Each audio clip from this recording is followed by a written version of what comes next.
So we already explored some of hobbies of witchcraft.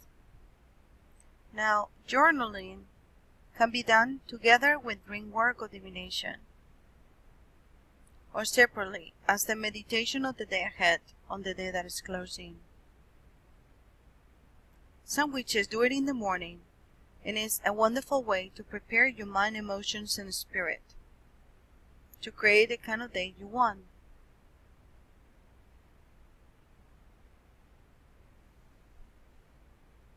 If you already sing or play a musical instrument, music and the singing of songs and chants are also another hobby of witchcraft.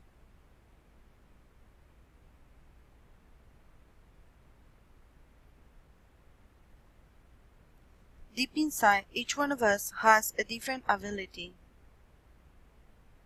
Some people are really good at making rhythmic sounds with a drum or rattle. Others are good at singing or chanting. Yet others are extremely good at meditating, playing beautiful music, or making beautiful music. There are many chants online. However, we can't give a lot of them in here because of copyright issues. You can go to websites such as bornpagan.com or look at music such as Circle Chant, We Are a Circle, or The Goddess Chant by Dina Metzger. There are so many wonderful singers and groups. Now, gardening is another thing that witches enjoy, as witches have gardens that they tend with great love. This is one of the best ways to attune with nature, to see the wonders such as the sun, the rain, and fertile soil that can bring to the world. There are many kinds of gardens, and each witch is a unique gardener.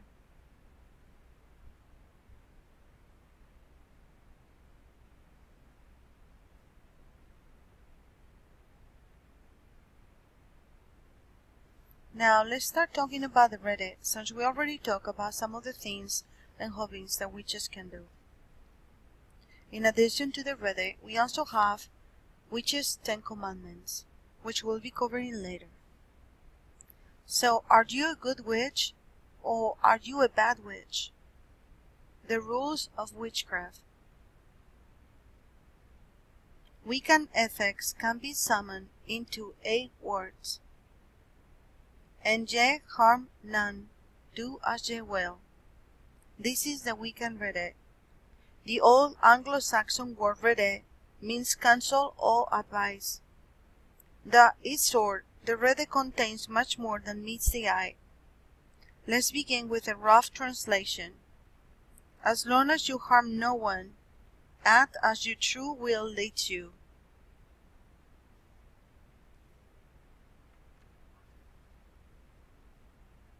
No one can follow the Rede perfectly. On some level, we do harm just by living. We eat plants and perhaps animals.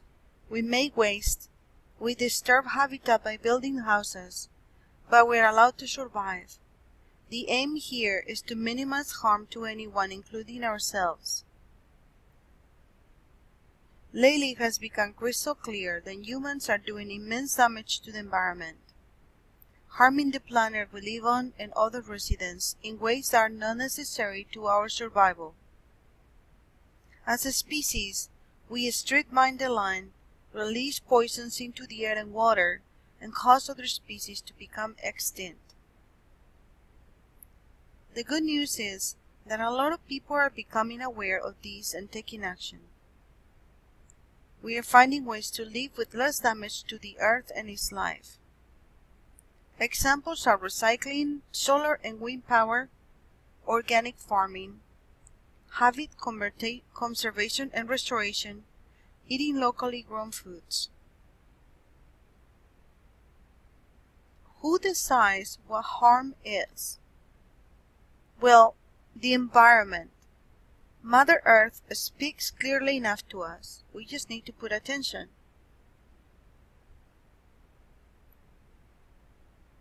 The next part of the Rede that causes confusion is trying to define none in relationship to harm. In order to survive, to eat, most people harm something. Are you willing to eat sentient animals like dolphins or octopi? What about cattle and pigs? Should you exclude all animals from your diet?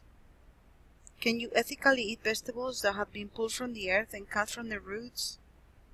Depending on where you draw the line, you may choose to be omnivore, a fish and poultry eater, a vegetarian, a vegan, or fruitarian.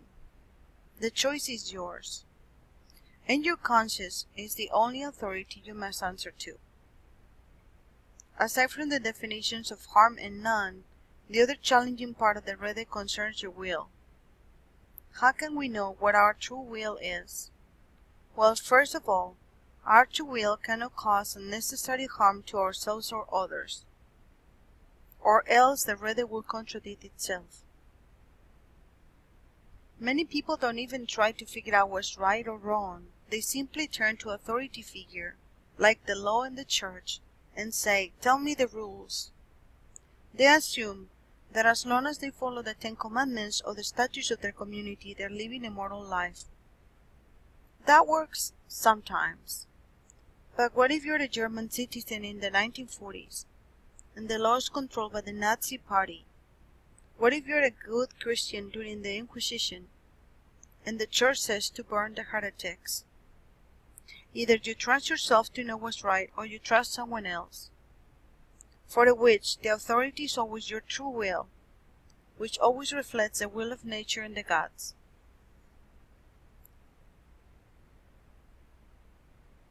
There are some checks and balances. The first part of the Rede, harm none. If someone will be harmed, it is not preventing a great harm. The proposed action is your true will. Your community. If the people you love and respect are opposed to your action, you need to rethink it.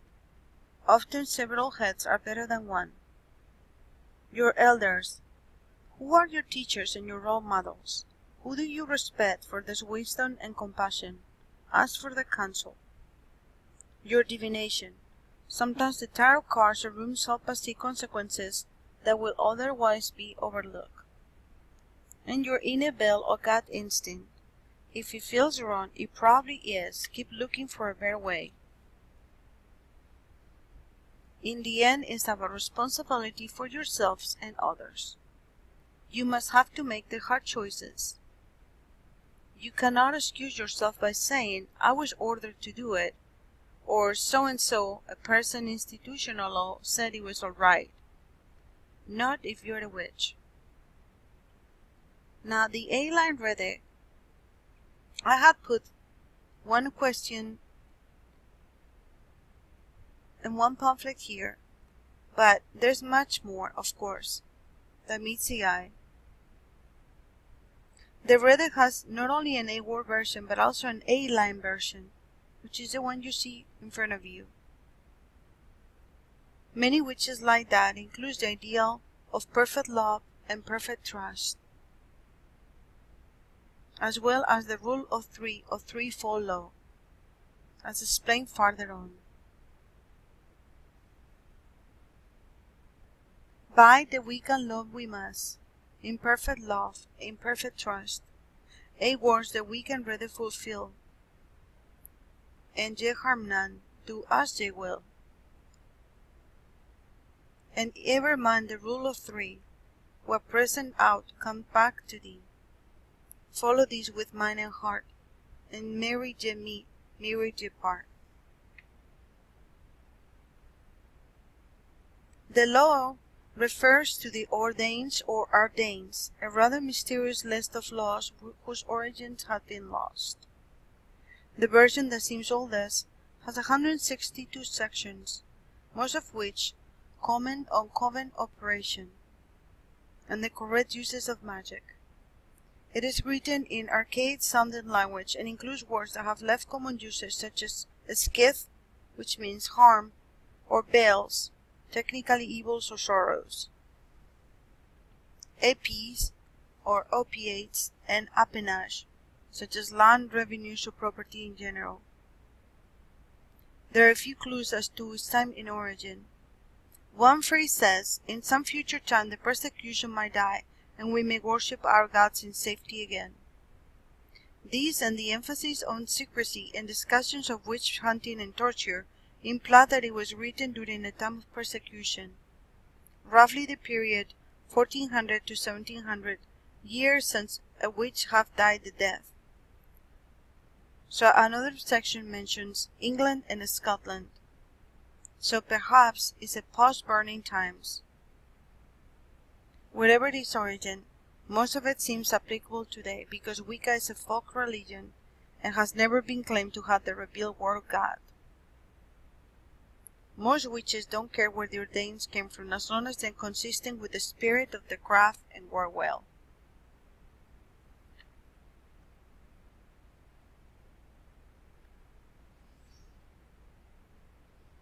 What is informed consent? As a guideline, we assume that you have known or have heard the word informed consent before. But, as an example, and related to Wicca, we will say that we assume that unwanted interference in a person's life may constitute harm. For example, we do not perform magic for an individual unless they requested or give their informed consent. Let me give you an example. If my Aunt Caroline is ill, we might think, oh, I will do some healing magic for her, but not without her consent. Her body may need that illness for reasons we don't understand, to cleanse toxins from her system, to force her to get some rest, to enable her to get love and attention. So we may offer healing magic, but not proceed without her understanding and permission.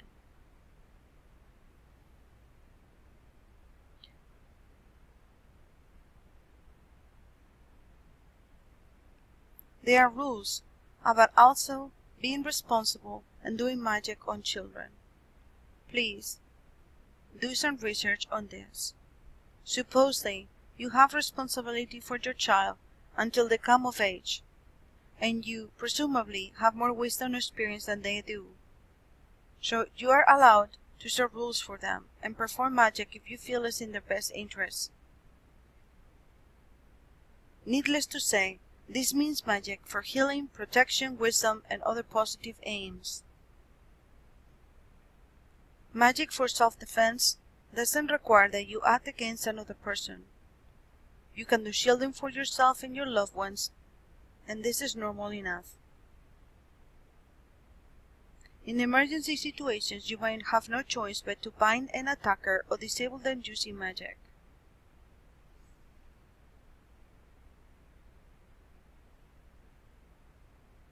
You have to do what you must to protect the life of your loved ones. An older version of the A-line Wiccan Rede makes this clear. By the Wiccan law ye must, in perfect love, in perfect trust, 8 words the Wiccan Rede fulfill, and ye harm none, do what ye will. Lest in thy self-defense it be, ever mind the rule of 3.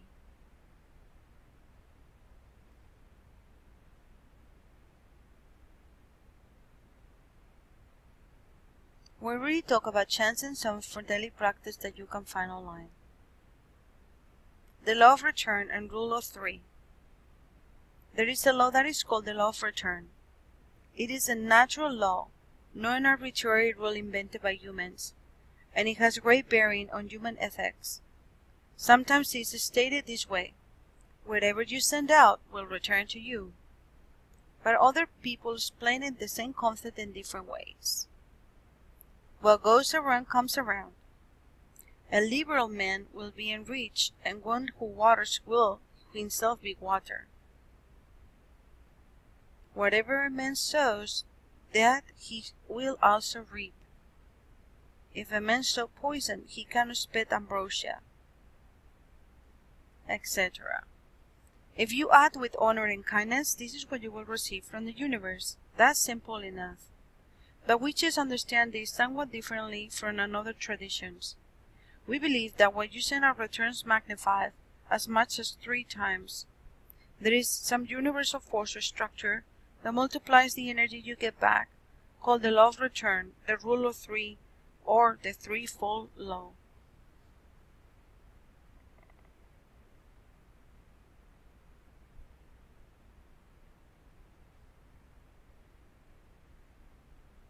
Because your actions are magnified, you will have the power to affect the world more than you know. A single act of kindness can spread and grow until many lives are changed, but an act of cruelty is also multiplied.